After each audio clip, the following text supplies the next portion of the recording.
미국 노예 프레드릭 더글라스의 삶에 관한 이야기라는 자서전이 한 권 있습니다. 저도 아직 읽어보지는 못했는데요.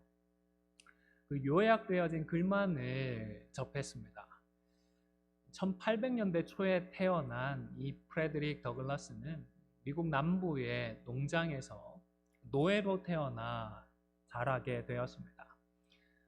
그리고 여러 주인들의 손을 거치면서 노예 생활이라고 하는 것이 얼마나 끔찍한지 충분히 짐작이 되실 줄로 압니다. 계속해서 끔찍한 노예 생활들을 겪었습니다. 하지만 그 현실에 굴복하지 않고 불합리한 현실과 싸우기로 결심을 하고서 여러 번의 실패 끝에 겨우 탈출에 성공을 했습니다. 그리고 뉴욕에 와서는 노예제 폐지 운동에 앞장을 서게 됩니다. 그리고 나중에 가서는 미국 최초의 흑인 고위급 외교관까지 역임을 하게 되었다고 합니다. 이 책에서 그는 불합리한 현실을 대항하면서 치열한 삶을 살았던 내용들을 기록을 하고 있는데, 스스로 생각하기에 최악의 경험은 이것이다 라고 고백을 했는데요. 기독교인 주인 밑에서 노예살이를 하는 것이 최악의 경험이었다라고 고백을 했다고 합니다. 종교적인 모임에는 꼬박꼬박 참석을 하고, 또 예배에 참석해서는 누구보다도 뜨겁게 하나님의 이름을 부르고 예배하는 듯 보였지만, 정작 농장으로 돌아와서는 누구보다 잔혹하게 노예들을 대하는 기독교인을 자처하는 농장 주인들이 견딜 수가 없었다는 것입니다. 여러분, 기독교에 대한 관심이나 신앙적인 열심이 반드시 하나님이 기뻐하시는 삶이나 혹은 하나님의 뜻을 이루는 삶을 보장해 주지는 않습니다. 그래서 예수님께서도 하나님의 나라가 임하고 하나님의 뜻이 하늘에서 이룬 것 같이 땅에서도 이루어지도록 기도해야 한다라고 교훈을 하셨던 것입니다. 제가 여러 차례 말씀을 드렸지만 천국을 땅의 개념으로, 영토의 개념으로만 이해하지 않도록 조심해야 합니다. 성경에서 말씀하는 천국은 주권과 통치의 개념이기 때문입니다. 하나님을 하나님으로 인정하는 나라, 하나님의 말씀에 온전히 순종하고 하나님을 기뻐하고 즐거워하는 삶을 천국 생활에 표현을 하기 때문입니다. 따라서 예수님께서 가르쳐 주신 기도는 우리가 성경을 통하여서 계속해서 하나님의 뜻을 배우고 또 기도함으로 그 말씀을 익혀서 이 땅을 살아가는 가운데에 하나님의 다스림이 우리 심령 가운데, 우리 삶 가운데, 우리 교회, 우리 가정과 교회 가운데 온전히 임하게 되는 것을 의미하는 것입니다. 다시 말해서 실제 우리의 삶과 우리의 신앙의 인격이 말씀과 기도로 개혁되어야 하고 변화되어 가야 하는 것입니다. 이것이 예수 믿는 우리들에게 이 땅에서의 삶이 주어진 중요한 이유 중에 하나이기도 합니다. 오늘 본문에서는 하나님의 뜻에 관심이 없는, 혹은 관심이 없는 것은 아니지만 거기에서 더 나아가지 못하고 그만 주저앉아 버린 사람들의 이야기가 기록이 되고 있습니다. 그리고 하나님의 사람을 통해서 하나님의 책망을 듣고서도 오히려 마음을 완강하게 해서 하나님의 뜻을 듣고서도 오히려 그 말씀에 앙심을 품고는 끝끝내 하나님의 사람을 살해해버린 사람도 있습니다. 예수님의 제자들을 통하여서 예수님의 이름이 알려지게 되었는데 난데없이 헤롯 왕이 두려움에 휩싸였다고 했습니다. 자신이 억울하게 목을 베어 죽인 세례 요한이 다시 살아났다라고 생각을 했기 때문입니다. 읽은 17절에서 29절까지의 내용은 과거 헤롯이 왜 그리고 어떻게 세례 요한을 살해했는지에 대한 기록입니다. 이 본문에 등장하는 헤롯은 예수님 탄생 당시에 언급이 되었던 헤롯 대왕의 둘째 아들 헤롯 안티파스라고 하는 사람입니다. 왕이라고 흔히 부르기는 하지만 실제로 왕까지는 아니고 분봉왕, 쉽게 말해서 그 나라의 일부분을 다스리는 영주 정도로 생각을 하시면 되겠습니다. 원래는 아라비아 나라의 공주를 아내로 맞이를 했었는데 그만 동생의 아내였던 헤로디아에게 눈이 멀고 말았습니다. 집요하고 끈질기게 구애를 했고 그런 상황 속에서 아마도 헤로디아는 현실을 저울질했던 것 같습니다. 권력에서 밀려나서 평범하게 살고 있던 남편과 비교를 하다가 결국 헤롯을 선택을 했던 것입니다. 이 과정에서 헤롯 안티파스의 본처는 상황을 금방 파악해버리고는 친정으로 돌아가 버리게 되었습니다. 그리고 이 일로 말미암아서 나중에는 헤롯과 아라비아 왕국 사이에 전쟁까지 벌어지게 되고 그 전쟁에서 헤롯은 패전을 겪게 되는 일이 있습니다. 헤롯이 헤로디아를 아내로 맞아들였다고는 했지만 사실 멀쩡한 동생의 아내를 빼앗은 것이었습니다. 결혼하기 전에 먼저 이혼을 했으니까 법적으로는 문제가 없다라고 주장을 하겠지만 세례 요한은 명백히 이것이 잘못임을, 옳지 않은 일임을 표명하며 헤롯을 책망했습니다. 이 일로 헤로디아는 세례 요한에게 앙심을 품었고 그래서 19절에 보면 원수려 여기고 죽이려고 했다라고 기록을 하고 있습니다.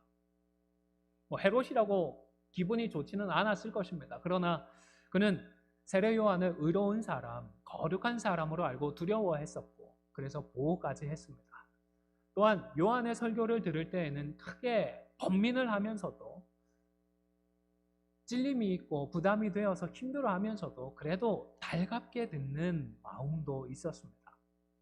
헤롯이 이런 입장이다 보니까 헤로디아도 자신의 기분 그대로 요한을 죽일 수가 없는 상황이었던 것입니다. 그러던 차에 그녀에게 절호의 기회가 찾아왔습니다.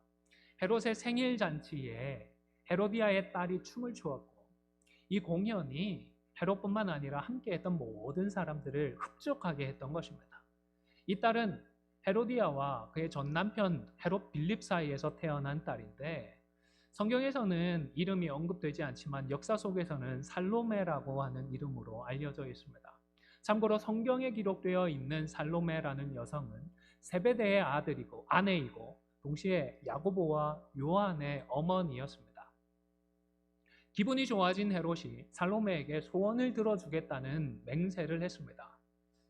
이때 살로메는 자신의 소원을 구하는 것이 아니라 어머니에게 무엇을 구해야 할지를 물어보았습니다. 이때 헤로디아는 마침 기회가 좋은 날이 왔다 생각을 하고서 세례 요한의 머리를 요청하도록 했습니다. 결국 헤롯은 세례 요한을 처형하도록 명령을 했고 그렇게 허무하게 생을 마감한 요한의 시체는 요한의 제자들이 가져다가 장사를 지냈습니다. 저 개인적으로는 이 대목을 읽으면서 참 안타깝습니다. 또 좀처럼 납득하기가 어렵습니다. 그래서 마음이 답답해지고 무거워지는 대목이기도 합니다. 여러분, 왜 하나님은 사람 중에서 가장 큰 자라고 인정을 하시면서도 그럴 정도의 신실한 사람을, 충성스러운 사람을 광야에서 노숙자처럼 살아가게 하셨다가 생의 마지막에는 영광은커녕 이렇게 허무하게 생을 마감하게 하셨던 것일까요? 하나님을 잘 믿고 하나님의 뜻에 따라서 올바른 말만 하면서 살면 건강을 지켜주셔야 하고 부자까지는 아니더라도 남들에게 아쉬운 소리 안 하도록 살게 해주시고 자녀들도 잘 되고 장수하는 그런 복을 주시면 참 좋겠습니다. 저만 그런가요? 아마 여러분들도 그런 마음이 있을 것 같습니다. 그러나 하나님의 뜻은 이런 우리의 생각과는 다른 것 같습니다. 그저 이 땅에서 잘 되는 것에 있지 않다는 사실이 세례 요한의 삶을 보면 분명해지는 것입니다. 이번 주에는 이 내용보다는 헤롯과 헤로디아의 문제를 놓고 고민을 하면서 좀 더 묵상을 하게 되었습니다. 21절에 보면 헤로디아는 마침 기회가 좋은 날이 왔다라고 생각을 했습니다. 하지만 정말로 좋은 기회로 사용한 것이 아니라 오히려 씻을 수 없는 죄를 짓는 데에 이 좋은 기회를 허비해버리고 말았던 것입니다. 마가가 기회가 좋은 날이라고 기록은 해두었지만 역설적인 표현일 수도 있겠다 싶습니다. 헤로디아에게 정말로 좋은 기회가 왔지만 그녀는 그 좋은 기회를 그만 허비해버리고 박차버리고 말았던 것입니다. 여러분, 좋은 기회는 정말로 좋은 기회로 사용해야 합니다. 사실 우리에게 좋은 기회라고 하는 것은 대부분 양면성이 있습니다. 정욕으로 잘못 사용해 버릴 수도 있고, 반대로 우리가 믿음을 사용하는 좋은 기회가 될 수도 있는 것입니다. 에덴 동산에서 첫 타락의 순간을 생각해 보시기를 바랍니다. 하나님께서 주신 그 자유를 가지고서 아담과 하와는 그만 정욕대로 쓰는 잘못된 선택을 하고 말았습니다. 하지만 결과론적이기는 하지만 그들이 만약 잘못 쓰지 않았다면, 그 순간에 믿음을 사용했다면 하나님께서 주신 자유를 가지고서 하나님의 뜻에 순종할 수 있는 참으로 좋은 기회가 될 수 있었던 것입니다. 두 번째 사람으로 오셨던 예수님을 생각해 보면 더 명확해질 것 같습니다. 마귀가 시험할 때에 예수님은 그 좋은 기회를 사용하셔서 말씀으로 사단 마귀를 이겨내는 기회로 사용하셨던 것입니다. 오늘 본문의 헤롯도 그리고 헤로디아도 마찬가지 아니겠습니까? 그동안 세례 요한의 설교를 들으면서 번민도 하고 고민도 하고 두려워하기도 했습니다. 심지어 달갑게 듣기까지 했습니다. 그리고 이제는 그 마음에 뿌려진 말씀의 씨앗이 10년 가운데 뿌리가 내릴 수 있도록 믿음을 사용하는 좋은 기회가 될 수도 있었던 것입니다. 올바른 판단을 했다고 해서 미움을 받고 있는 세례 요한을 끝까지 지켜주고, 그리고 헤로디아와 자신이 이제는 회개하고 돌이켜서 세례 요한을 풀어줄 수 있는 기회일 수도 있었던 것입니다. 살로메와 헤로디아가 아무리 간청을 해도 비록 자신이 맹세를 하기는 했지만 그래도 그것이 하나님 앞에서 올바른 일이 아니기 때문에 그 부탁을 들어주고 세례 요한을 살해하는 것이 아니라 오히려 온 가족이 함께 회개하는 기회로 삼았다면 역사의 기록은 분명히 오늘과는 달랐을 것입니다. 그리고 예수님에 대한 소문을 듣고서 미신적으로 두려워하는 자리로 나아간 것이 아니라 겸손하게 예수 그리스도의 그 복음을 들을 수 있는 자리로 나아갈 수도 있었을 것입니다. 그러나 그들은 자신들에게 주어진 그 자유를 가지고서 하나님의 뜻에 반하는, 대항하는 선택을 하고 말았던 것입니다. 여러분, 사실 헤롯 집안은 이스라엘 유다파 출신이 아닙니다.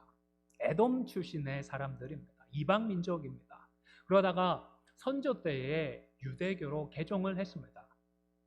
냉정하게 보면 반쪽짜리 유대인에 불과하다 생각할 수도 있겠지만 그래도 개종을 함으로써 하나님을 믿고 하나님의 백성의 합당한 삶을 살아갈 수 있는 좋은 기회를 얻은 것이었습니다.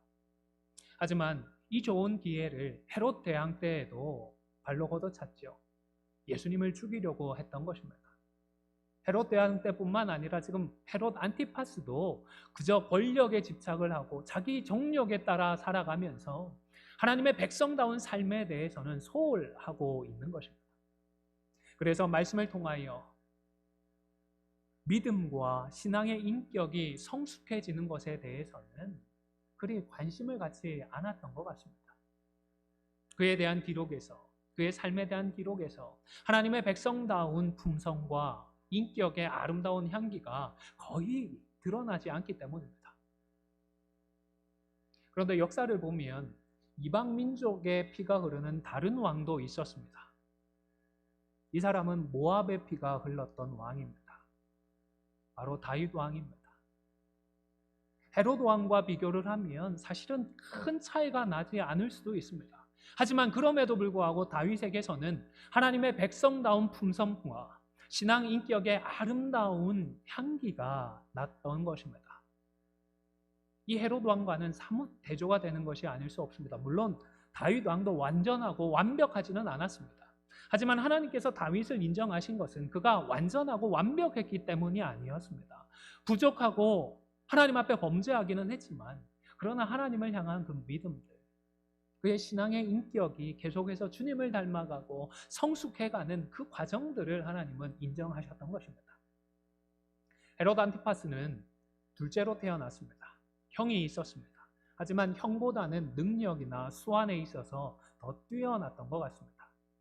그래서 형과는 달리 분봉왕의 지위에까지 올랐습니다.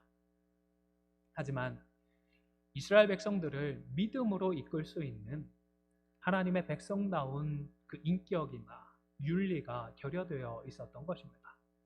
헤로디아는 두말하면 잔소리일 것 같습니다. 여러분, 리더의 자격하면 어떤 생각을 하십니까? 오늘 공직에 있는 사람들의 경우는요, 공직에 있는 사람들은 지도 역량이 우선일까요? 아니면 그 사람의 도덕성과 윤리가 먼저일까요? 사실 미국이라는 사회에서는 적어도 이 두 가지를 분리하지는 않았던 전통이 확실하게 있었던 것 같습니다. 리더로서의 자질도 분명히 있어야 하지만 리더로서의 그 품성 또한, 인격 또한 못지않게 중요하게 요구를 했던 것 같습니다. 그런데 사회가 점점 변하고 있죠. 앞으로 계속 변하게 될 것이기도 한데, 이런 변화의 방향이 그렇게 좋지 않은 방향인 것 같아서 참 걱정이 됩니다. 지난주에도 잠시 언급을 했던 달라스 윌라드의 같은 책에 보면 다음과 같은 글이 있습니다. 미국인들은 대부분 무엇이든 자신이 원하면 언제든 할 수 있어야 한다고 생각을 한다. 이러한 자유에 대한 이해는 흔히 미국적 생활 방식과 동일시된다. 늘 발견할 테이지만 이것이 사단의 투박하고 직설적인 말이다. 우리가 하지 말아야 할 일이 있는데 우리가 하고 싶은 일을 언제든 하고 싶을 때에 하는 것이다. 물론 자유에는 참된 가치가 있으며 미국은 대체로 자유가 진정으로 선한 사람들의 도덕적 발전에 얼마나 필수적이고 소중한지 아는 사람들이 세운 나라이다. 이들은 21세기에 이 나라에서 자유가 덕을 추구하는 자유에서 도덕적 제약에서 벗어나는 자유로 바뀌리라고는 상상하지 못했다. 저는 이 분석이 아주 정직한 분석이고 올바른 분석이라고 생각을 합니다. 미국에서의 자유는 과거에는 그 자유를 사용해서 덕을 세우고 합당한 가치들을 세워나가는 그런 자유였지만 이러한 가치가 이제는 바뀌어서 도덕적 제약에서 벗어나는, 다시 말해서 그냥 내가 마음대로 살고 내가 하고 싶은 대로 사는 그런 자유로 바뀌고 말았던 것입니다. 그 결과가 무엇입니까? 동성결혼이 합법화된 것일 것입니다. 이것으로 끝이 아니겠지요. 일부 일처제와 같은 다른 도덕적 제약에 대해서도 반론들이나 소송이 아마도 뒤따르게 될 것 같습니다. 자유에 대한 것뿐만이 아니죠. 탈권위, 탈질서의 그 포스트 모던한 가치들도 비슷한 부분들이 있습니다. 원래는 잘못된 권위나 잘못된 질서에 저항을 하는 것이었는데 어느새 이것들은 내 마음대로 하기 위하여서 정당한 권리나 정당한 질서까지도 부정하는 그런 운동으로 변질이 되었기 때문입니다. 제가 판단할 때는요, 이제는 우리 크리스천들이 무분별한 자유와 이기적인 탈권위에 단호하게 저항을 해야 할 시기가 된 것 같습니다. 그리고 이런 세속적인 변화의 물결과 앞서 말씀드린 것처럼 리더들의 자질과 인격을 분리하는 경향도 그 결을 같이 하고 있는 것 같습니다. 최근의 대통령들을 생각해 보시기를 바랍니다. 어떤 대통령은 재임 기간 중에 혼외 성관계를 맺고 그것이 아니다라며 거짓말을 했다가 들통이 나는 일이 있었습니다. 아마 옛날 같았으면 이분은 더 이상 대통령으로서 공직하지 못했을 것 같습니다.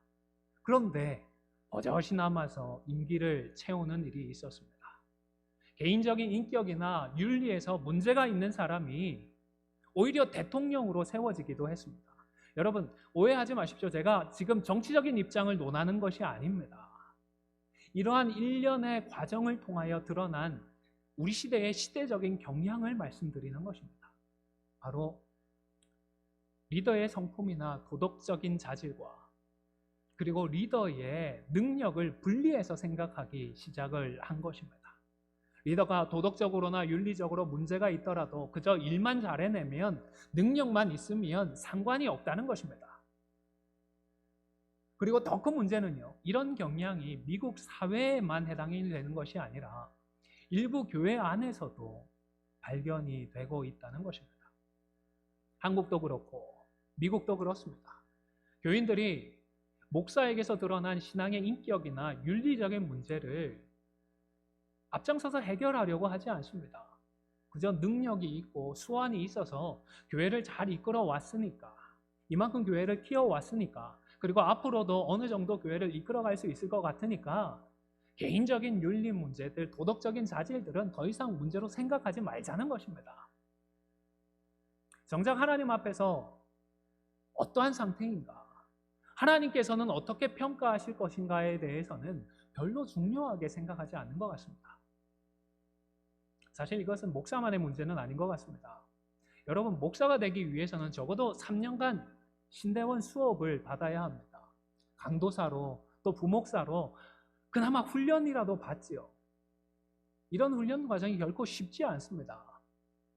물론 사람에 따라서는 미국에서는 비행기에 내리면서부터 목사가 되는 사람도 있다라고는 하지만, 정상적인 과정을 거친 목사들, 사실 그런 목사들 중에서도 이상한 목사들이 나오는 판국입니다. 그런데 이런 훈련조차 받지 않은 분들은요, 장로나 다른 중직자들은 어떻습니까? 구조적으로 목사의 문제가 많이 부각될 수밖에 없지만, 실제로 교회 안에서는 제대로 검증되지 않고 또 지속적으로 견제가 되지 않는 중직자들 때문에 일어나는 문제도 많이 있습니다. 쉬쉬할 뿐입니다. 여러분, 교회 안에서는 개인의 능력이나 인간관계를 그 사람의 믿음이나 신앙의 인격보다 더 우선시해서는 안 되는 것입니다. 한번 생각해 보시기를 바랍니다. 능력이 있고 수완이 있고 인간관계가 좋은 그 한두 사람에 의해서, 그 한두 사람이 아니면, 그 사람이 아니면 교회의 성장이나 부흥이 없다라면, 그런 부흥은 과연 하나님께서 주시는 은혜이겠습니까? 분명히 아니지 않습니까? 하나님께서 주시는 참된 부흥, 하나님께서 주시는 참된 성장은 어떤 개인에 의해서 좌우되지 않을 것입니다. 하나님께서 은혜를 주시면 누가 설교하느냐에 크게 구애받지 않습니다. 어떤 내용으로 설교가 선포되느냐 중요하지 않습니다. 하나님의 말씀이 증거되고 하나님의 말씀이 선포되면 충분한 것입니다. 여러분, 세례 요한의 설교를 한번 생각해 보십시오. 세례 요한이 얼마나 현학적인 설교를 했던가요? 화려한 언변을 가지고 심오한 내용으로 설교를 했던가요? 아니지 않습니까? 세례 요한의 설교는 회개하라는 것이었습니다. 사람들이 절대로 좋아할 만한 설교가 아니었습니다. 내용도 별것 없잖아요. 다 죄인이니까 인정하고 회개하라는 것이었습니다. 그런데 마침내 하나님께서 구원을 성취할 그 시기가 되고 그 때가 되니까, 그래서 은혜를 부어주시니까 그저 회개하라는 설교를 듣기 위해서 사람들은 광야길을 마다하지 않고 그 어려움을 무릅쓰고 광야에 있는 세례 요한을 찾아왔던 것입니다. 사랑하는 성도 여러분, 우리들의 믿음과 신앙 인격의 성장을 교회의 성장이나 다른 신앙적인 유익들보다 더 우선하지 마시기를 바랍니다. 신앙과 신앙 인격의 성숙과 변화가 없이 그저 성도들의 숫자만 늘어나거나 아니면 다른 유익들만을 얻기 위해서 하나님을 이용하는 것은 하나님의 뜻도 아니고 하나님의 축복도 아니기 때문입니다. 그리고 주님을 닮아가기 위해서는 실제적인 중간 목표도 기억을 해야 하겠습니다. 다시 말해서 어떤 모습이 성숙한 인격자의 모습이고 주님을 닮은 인격자의 모습인지를 구체적으로 우리가 기억할 필요가 있는 것입니다. 사도행전 6장에 보면 예루살렘 교회에서 발생한 한 가지 문제가 언급이 되어 있습니다. 헬라파 과부들이 매일의 구제에서 빠지는 일이 일어났습니다. 그래서 히브리파 사람들을 원망하는 일이 발생했습니다. 예루살렘 교회 안에는 유대 전통을 그대로 따르고 있는 히브리파 유대인들도 있었지만 외국에서 살다가 예루살렘으로 다시 돌아와 살면서 헬라어를 사용하고 외국 문화에 익숙한 헬라파 유대인들도 있었습니다. 하지만 12사도가 히브리파 유대인들이다 보니까 의도적으로 의식적으로 배제를 했다라고는 생각하지 않지만 어쩌다 보니 헬라파 유대인들이 소외를 겪고 있었던 것입니다. 사실 우리의 머릿속에 그려지는 사도들은 왠지 신앙 인격이 아주 성숙해 있고 예수님을 많이 닮아 있을 것 같은 그런 마음이 들지만 사도행전 6장만 보더라도 불과 얼마 전에 예수님을 부인하고 십자가 앞에서 도망을 쳤던 그런 사람들이었습니다. 교회가 세워지기는 했지만 아직도 사도의 직분을 온전히 감당하기에 충분히 성장하기에는 무리가 있었던 것입니다.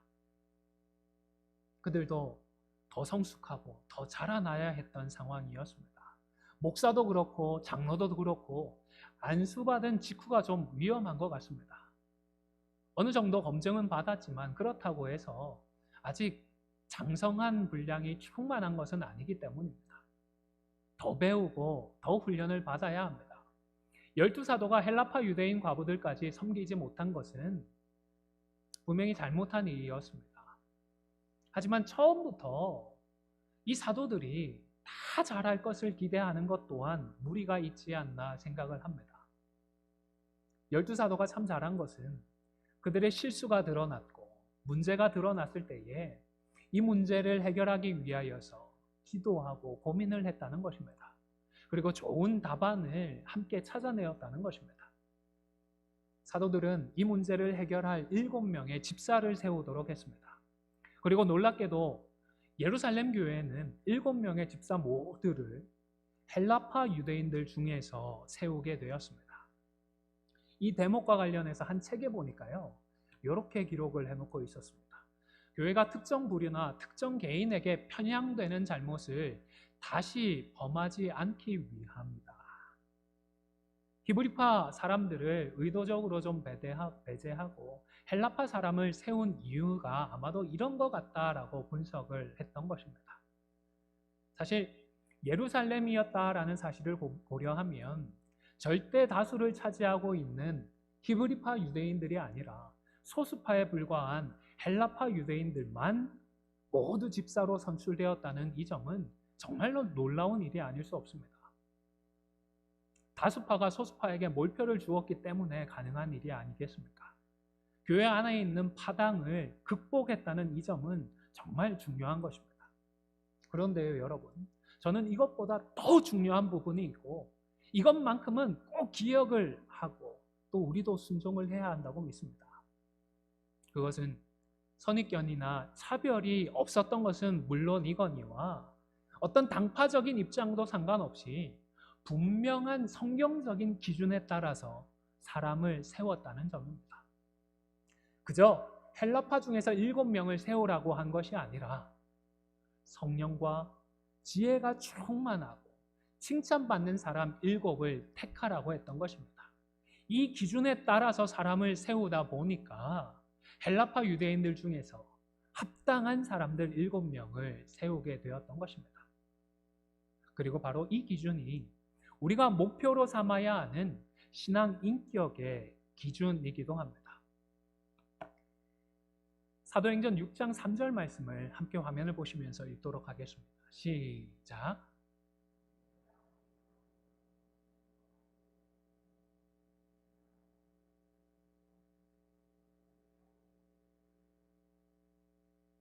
사실 성령과 지혜가 충만하여 칭찬을 받는다는 이 표현도 여전히 좀 막연한 대목이 있습니다.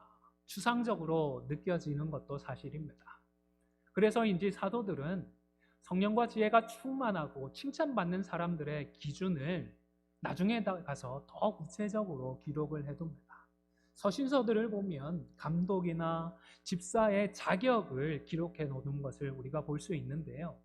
오늘은 시간 관계상 넘어가겠지만 우리가 우리의 신앙의 인격의 성숙을 예수 그리스도의 형상을 이루어감에 있어서 꼭 기억해야 할 중간 목표인 것입니다.